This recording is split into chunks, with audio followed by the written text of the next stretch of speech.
屋企樓下就係中山萬象匯商場，而且呢度就係中山市區最高嘅地標金鷹大廈啦。屋企樓下就係中山最新嘅5星級酒店。你屋企樓下嗰條馬路就係永東巴士站啦。咁喺永東巴士站隔離，其實就係萬象匯商場，好方便嘅。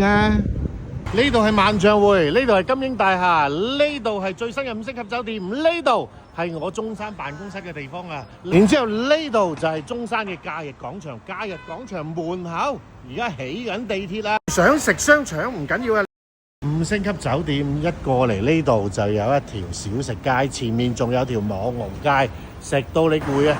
隔離嘅假日廣場都好特別，好過癮嘅。假日廣場同一般嘅商場有啲唔同喎，有幾唔同？跟我睇樓嘅時候帶你睇下。當你唔想行呢個廣場嘅時候，對面高嘅嗰兩棟就係利和廣場，直線都係1公里唔到。嗱，呢個就係假日廣場，呢度就起緊地鐵啦。咁呢度就係中山市圖書館，咁呢度就係另外嗰個商場利和廣場啦，幾近。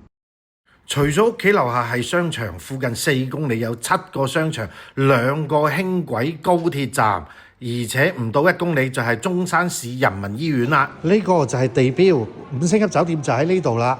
咁咧啱先永東巴士站就喺呢度。咁而家成個屋苑咧就剩翻7棟係有貨，同埋4、5棟有啲大戶型。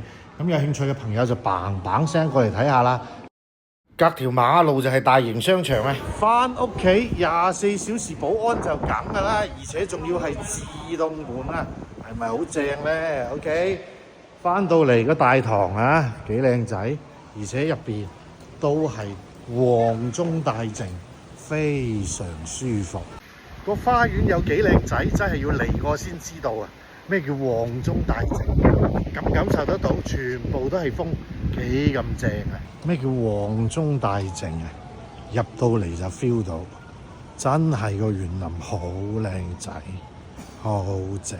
125平方3房2個洗手間，一入到嚟先喺左邊，哇！一個超級開放式廚房，呢邊可以出翻個客廳，喺呢邊又可以出翻個客廳，哇！不得了啊，真係。OK， 咁啊呢度有餐台啦，然之後一個咧好大嘅客廳，跟住我哋先嚟睇一間客房啊，間客房好舒服，有埋衣櫃，呢度要做衣帽間又得，跟住再嚟一間細房，之後呢度有一個洗手間，然之後哇個洗手盆喺呢度，呢個設計真係不得了。然之後我哋睇翻個客廳啊，都係好靚仔，跟住我哋出翻嚟陽台呢邊，呢個景觀如果係高